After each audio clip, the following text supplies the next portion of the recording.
Assalamualaikum warahmatullahi wabarakatuh. Perkenalkan, saya Maya Sari, kelas 11 MPLB 4. Pada pembahasan kali ini, saya akan menjelaskan mengenai revolusi menegakkan panji-panji NKRI.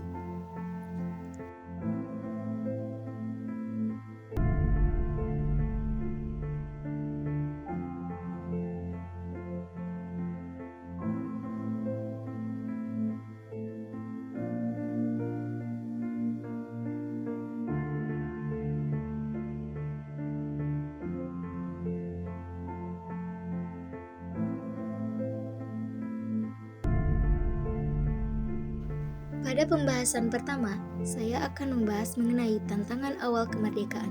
Poin pertama, kondisi awal Indonesia merdeka. Secara politis, keadaan Indonesia pada awal kemerdekaan belum begitu mapan. Ketegangan, kekacauan, dan berbagai insiden masih terus terjadi. Hal ini tidak lain karena masih ada kekuatan asing yang tidak rela kalau Indonesia merdeka.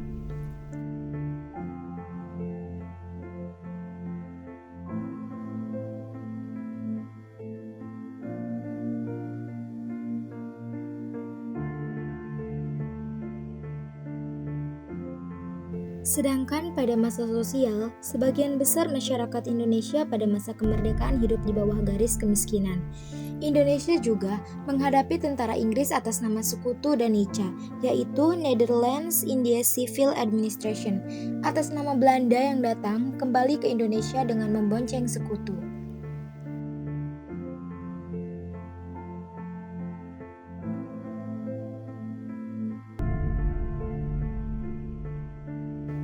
Pemerintahan negara Indonesia memang sudah terbentuk beserta alat kelengkapan negara, tetapi masih banyak kekurangan di awal kemerdekaan.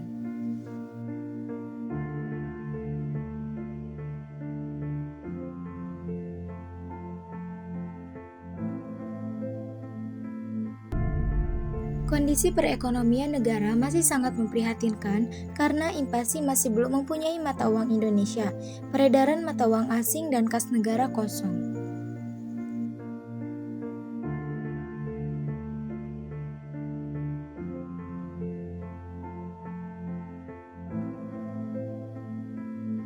Invasi yang cukup berat terjadi dipicu karena peredaran mata uang rupiah Jepang yang tak terkendali, sedangkan nilai tukarnya sangat rendah.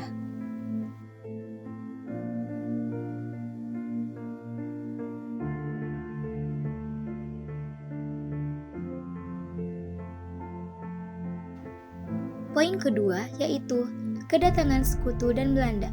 Sekutu masuk ke Indonesia melalui beberapa pintu wilayah Indonesia, terutama daerah yang merupakan pusat pemerintahan penduduk Jepang seperti Jakarta, Semarang, dan Surabaya. Setelah diketahui Jepang menyerah pada tanggal 15 Agustus 1945, maka Belanda mendesak Inggris agar segera mengesahkan hasil perundingan tersebut. Pada tanggal 24 Agustus 1945, hasil perundingan tersebut disahkan. Kedatangan tentara sekutu diboncengi Nica yang akan menegakkan kembali kekuatannya di Indonesia. Hal ini menimbulkan kecurigaan terhadap sekutu dan bersikap anti-Belanda.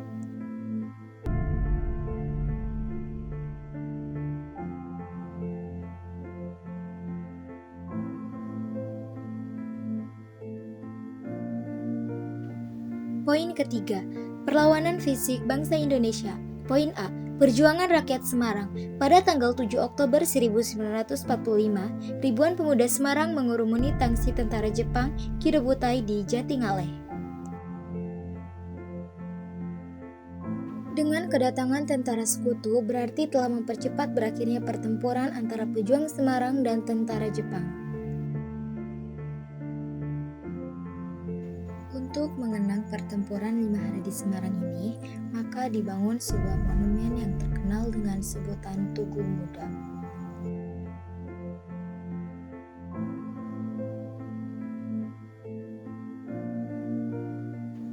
Poin B, pengambil alihan kekuasaan Jepang di Yogyakarta. Dalam sejarahnya, pengambil alihan kekuasaan Jepang di Yogyakarta oleh masyarakat setempat dimulai 26 September 1945 secara serentak. Dalam pertempuran itu, pihak Indonesia yang gugur 21 orang dan 32 orang luka-luka. Sedangkan dari pihak Jepang, 9 orang tewas, 15 orang luka-luka.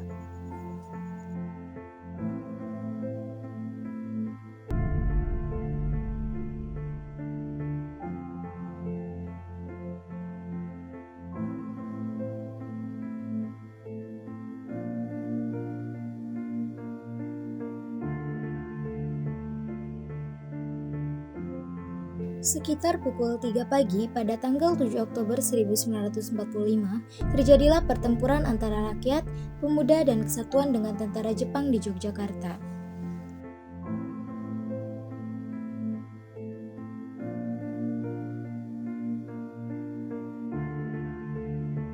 Poin C.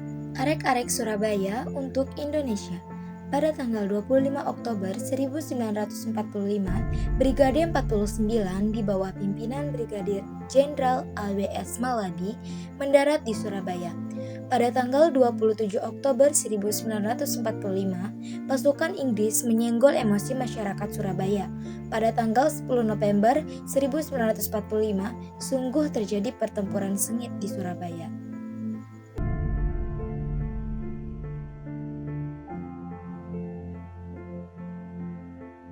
Pertempuran di Surabaya telah menunjukkan betapa heroiknya para pejuang kita untuk melawan kekuatan asing. Untuk mengenang peristiwa itu, maka tanggal 10 November diperingati sebagai Hari Pahlawan.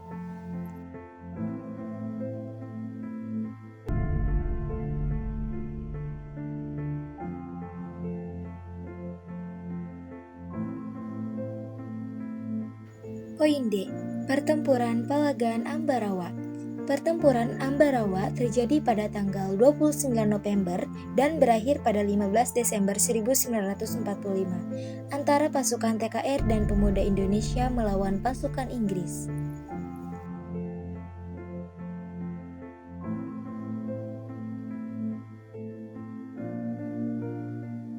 Pada tanggal 12 Desember 1945 dini hari, pasukan TKR bergerak menuju sasaran masing-masing. Dalam waktu setengah jam, pasukan TKR berhasil mengepung musuh di dalam kota. Lalu, pada tanggal 15 Desember 1945, musuh meninggalkan kota Ambarawa dan mundur ke Semarang. Poin E. Pertempuran Medan Area. Perlawanan terus memuncak pada bulan April 1946. Tentara Inggris mulai berusaha mendesak pemerintah Republik Indonesia keluar kota Medan.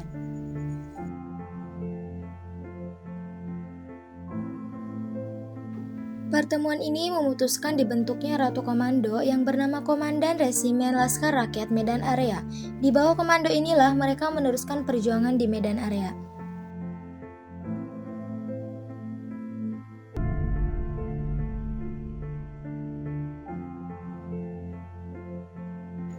Poin F.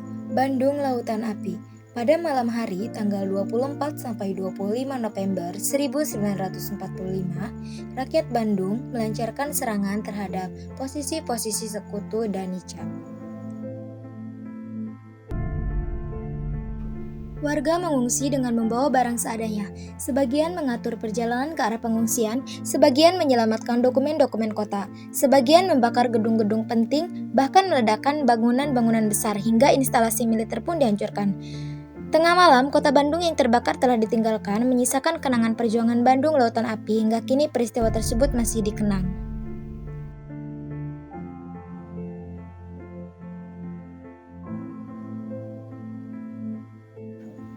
Poin G.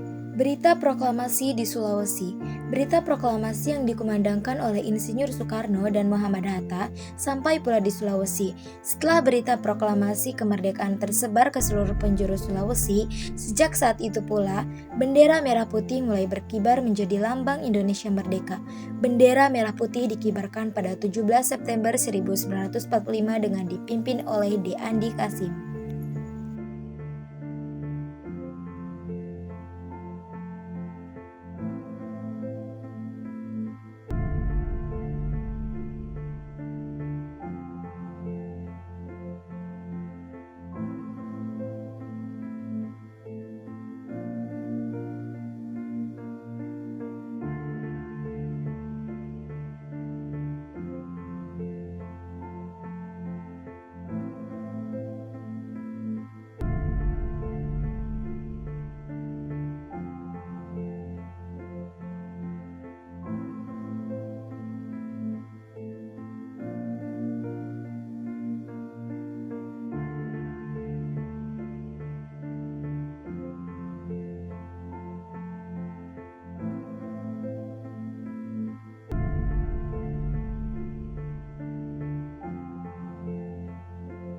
Poin H. Operasi Lintas Laut Banyuwangi Bali. Operasi Lintas Laut Banyuwangi Bali merupakan operasi gabungan dan pertempuran laut pertama sejak berdirinya negara Republik Indonesia. Peristiwa itu dimulai dengan kedatangan Belanda dengan membonceng sekutu, mendarat di Bali dengan jumlah pasukan yang cukup besar, tanggal 3 Maret 1946. Hal ini dimaksudkan Bali sebagai batu loncatan untuk menyerbu Jawa Timur yang dinilai sebagai lumbung pangan untuk kemudian mengepung pusat kekuasaan RI Bali juga dapat dijadikan penghubung ke arah Australia.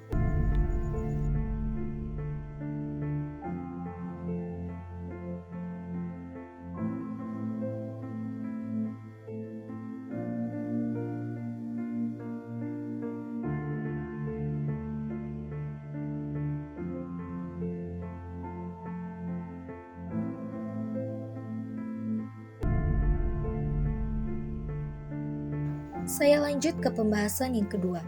Poin B. Antara perang dan diplomasi. Poin 1.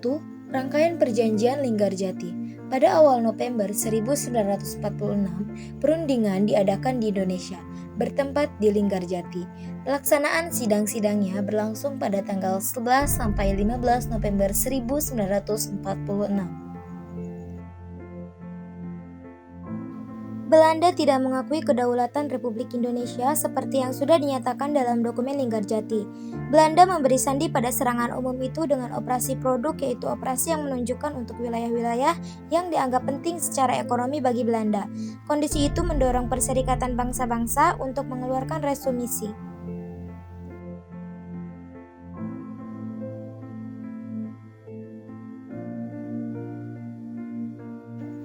Poin A. Perundingan awal di Jakarta. Pada tanggal 1 Oktober 1945 telah diadakan perundingan antara Christison, Inggris dengan pihak Republik Indonesia. Dalam perundingan ini, Christison mengakui secara de facto terhadap Republik Indonesia. Hal ini pula yang memperlancar gerak masuk sekutu ke wilayah Indonesia.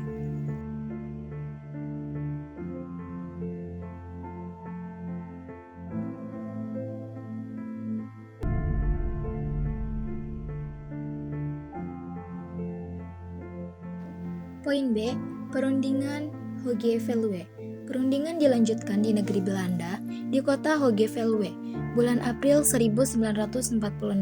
Pokok pembicaraan dalam perundingan itu adalah memutus pembicaraan yang dilakukan di Jakarta oleh Van Mook dan Syahrir. Perundingan tersebut untuk menyelesaikan perundingan yang tidak tuntas saat di Jakarta.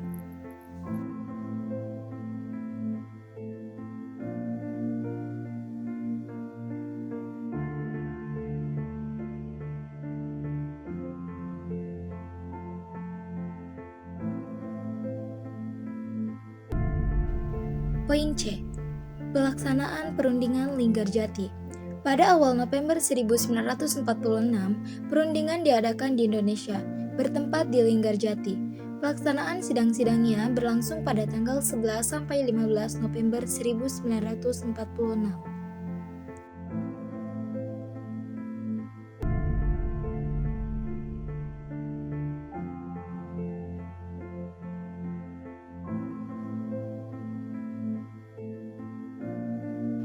Poin kedua, agresi militer pertama. Pada tanggal 21 Juli 1947, tengah malam pihak-pihak Belanda melancarkan aksi polisional mereka yang pertama. Tanggal 3 Agustus 1947, Belanda menerima resolusi Dewan Keamanan Perserikatan Bangsa-Bangsa dan memerintahkan kepada Van Mook untuk menghentikan tembak-menembak.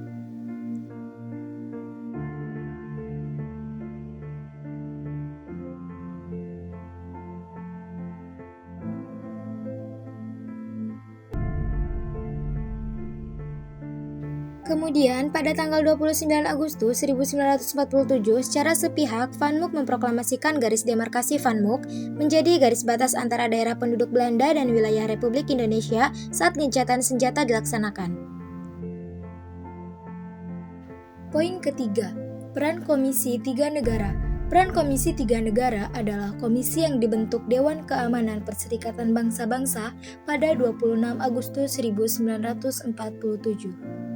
Komisi Tiga Negara membuat laporan yang disampaikan kepada Dewan Keamanan PBB bahwa Belanda banyak melakukan pelanggaran. Hal ini telah menetapkan Indonesia lebih banyak didukung oleh negara-negara lain. Poin keempat, Perjanjian Renville. Perundingan Renville secara resmi dimulai pada tanggal 8 Desember 1947 di kapal Renville yang sudah berlabuh di pelabuhan Tanjung Priok. Perjanjian Renville menimbulkan permasalahan baru, pemerintahan peralihan yang tidak sesuai dengan yang terdapat pada Perjanjian Linggarjati. Poin kelima, agresi militer kedua dan penangkapan pimpinan negara. Agresi militer kedua itu telah menimbulkan bencana militer maupun politik bagi mereka, walaupun mereka tampak memperoleh kemenangan dengan mudah. Aksi militer Belanda yang kedua ini menarik perhatian Perserikatan Bangsa-Bangsa, karena Belanda secara terang-terangan tidak mengikuti lagi persetujuan Renville di depan Komisi Tiga Negara yang ditugaskan oleh Perserikatan Bangsa-Bangsa.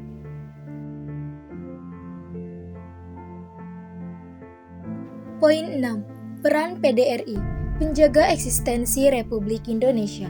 PDRI juga berperan sebagai kunci dalam mengatur arus informasi, sehingga mata rantai komunikasi tidak terputus dari daerah yang satu ke daerah yang lain.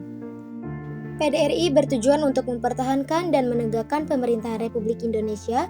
PDRI juga berfungsi sebagai mandataris kekuasaan pemerintahan Republik Indonesia dan sebagai pemerintahan pusat.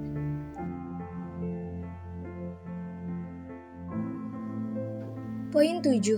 Tetap memimpin gerilya. Dalam gerakan gerilya dengan satu paru-paru itu, Sudirman kadang harus ditandu atau dipapah oleh pengawal untuk masuk hutan, naik gunung, turun jurang, harus memimpin pasukan, memberikan motivasi dan komando kepada TNI dan para pejuang untuk terus mempertahankan tegaknya panji-panji NKRI.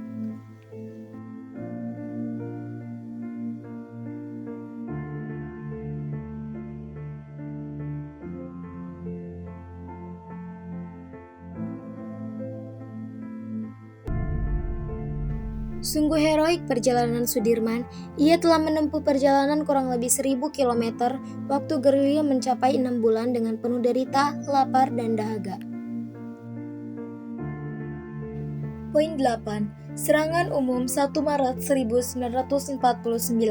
Tanggal 1 Maret 1949 dini hari, sekitar pukul 6, sewaktu sirine berbunyi sebagai berakhirnya jam malam, serangan umum dilancarkan dari segala penjuru. Serangan ini telah dipersiapkan oleh jajaran tertinggi militer di wilayah Divisi 3 dengan mengikutsertakan pimpinan pemerintahan sipil setempat berdasarkan dari Panglima Divisi 3.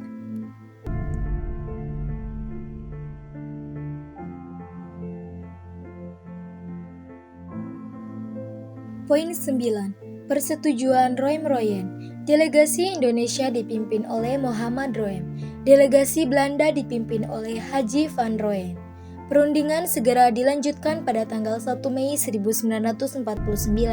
Kemudian pada tanggal 7 Mei 1949 tercapai persetujuan Roem-Royen.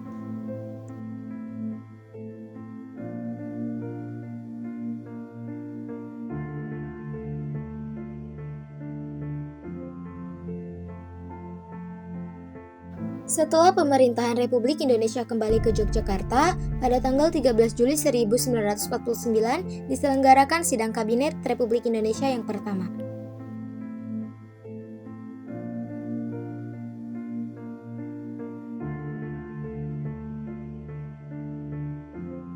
Poin 10. Jogja kembali. Pada tanggal 29 Juni 1949, pasukan Belanda ditarik mundur keluar dari Yogyakarta. Upacara penyambutan resmi para pemimpin Republik Indonesia di ibu kota dilaksanakan dengan penuh khidmat pada 10 Juli.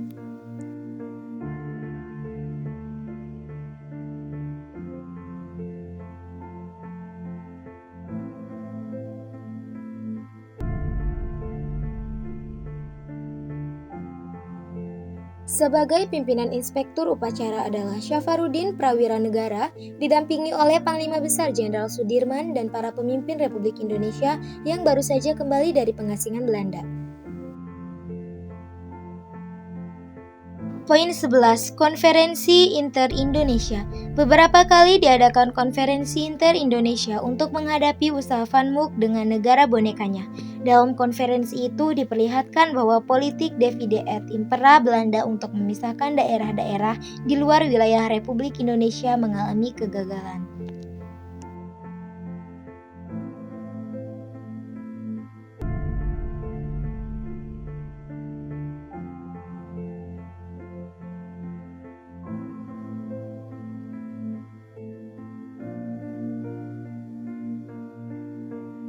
Pihak Republik Indonesia juga menyepakati bahwa Konstitusi Republik Indonesia Serikat akan dirancang saat konferensi meja bundar di Den Haag.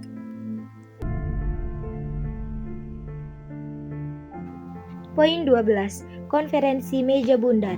KMB dibuka pada tanggal 23 Agustus 1949 di Den Haag. Delegasi Belanda dipimpin oleh Mr. van Marsieven dan dari UNCI sebagai mediator adalah Chrysley.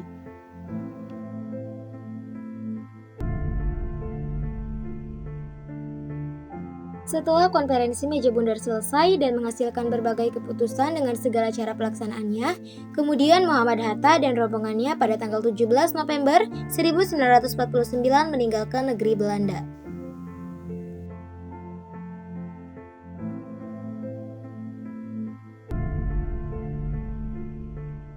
Poin 13. Pembentukan Republik Indonesia Serikat. Terbentuknya Republik Indonesia Serikat pada tanggal 27 Desember 1949.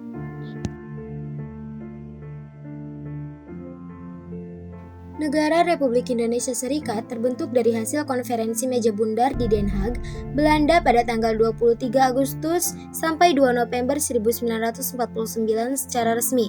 Insinyur Soekarno dilantik sebagai Presiden Republik Indonesia Serikat tanggal 17 Agustus 1949.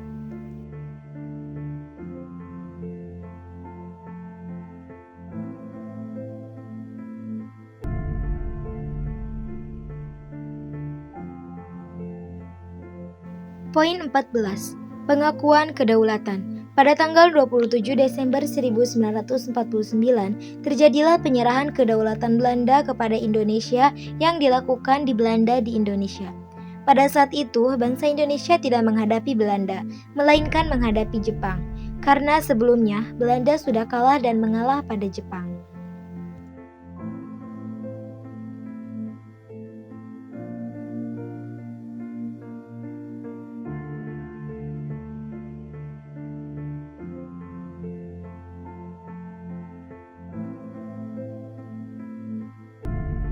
Oleh karena itu, proklamasi kemerdekaan Indonesia mutlak atas usaha bangsa Indonesia sendiri.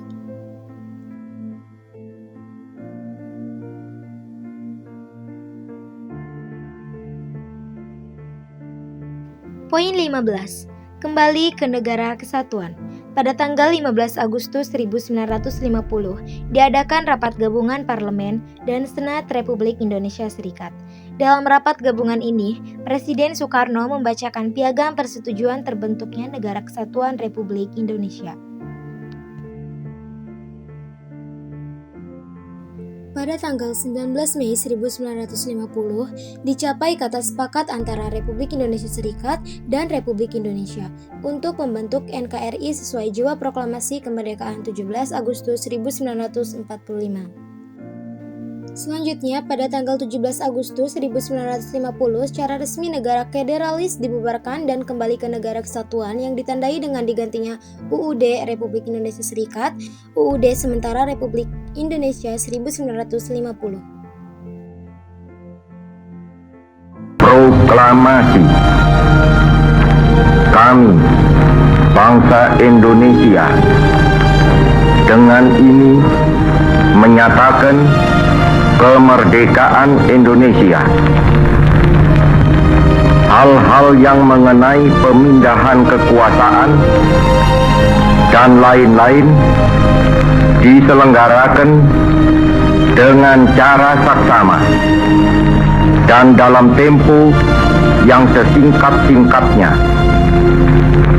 Jakarta, 17 Agustus 1945, atas nama bangsa Indonesia, Soekarno-Hatta.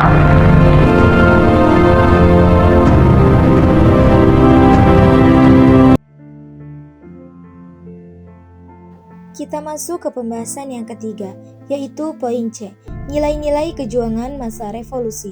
Poin 1, persatuan dan kesatuan. Persatuan dan kesatuan adalah nilai yang sangat penting di dalam setiap bentuk perjuangan. Semua organisasi atau kekuatan yang ada, sekalipun dengan paham ideologi atau organisasi yang berbeda, namun tetap bersatu dalam menghadapi kaum penjajah untuk mencapai kemerdekaan. Persatuan dan kesatuan senantiasa menjadi jiwa dan kekuatan perjuangan. Hal ini disadarkan oleh rakyat Indonesia, akhirnya tercapai pada tanggal 17 Desember 1950, negara kesatuan dan nilai persatuan cocok dengan jiwa bangsa Indonesia. Poin kedua, rela berkorban dan tanpa pamrih. Nilai kejuangan bangsa yang sangat menonjol di masa perang kemerdekaan adalah rela berkorban. Para pemimpin, rakyat, dan para pejuang pada umumnya benar-benar rela berkorban tanpa pamrih.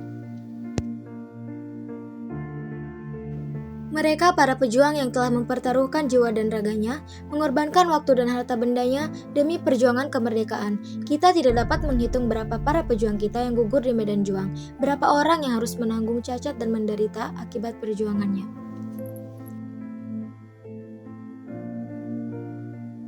Poin 3. Cinta pada tanah air. Rasa cinta pada tanah air merupakan faktor pendorong yang sangat kuat bagi para pejuang kita untuk berjuang di medan laga. Timbullah semangat patriotisme di kalangan para pejuang kita untuk melawan penjajah.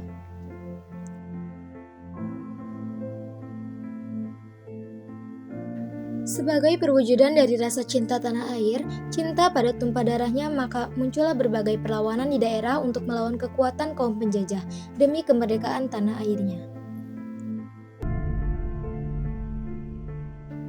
Poin 4. Saling pengertian dan harga menghargai. Di dalam perjuangan mencapai dan mempertahankan kemerdekaan, diperlukan saling pengertian dan sikap saling menghargai di antara para pejuang. Dari sikap saling pengertian dan saling menghargai juga dapat memupuk rasa persatuan dan menghindarkan perpecahan. Timbullah rasa kebersamaan.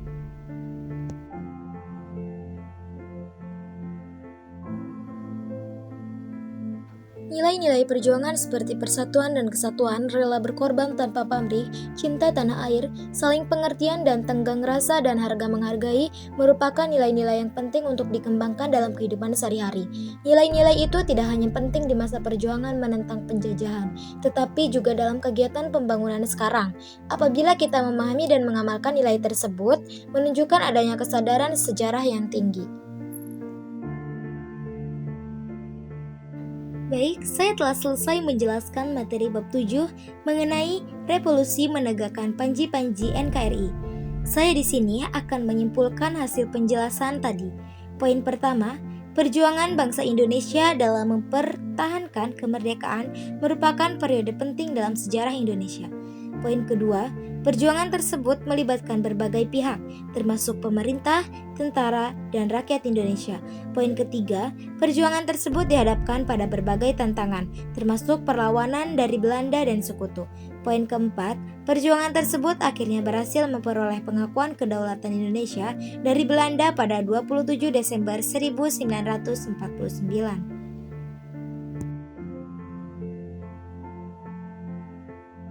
Sekian video penjelasan materi mengenai bab 7 Revolusi Menegakkan Panji-Panji NKRI. Semoga video ini bermanfaat bagi kita semua. Terima kasih yang sudah menonton. Wassalamualaikum warahmatullahi wabarakatuh.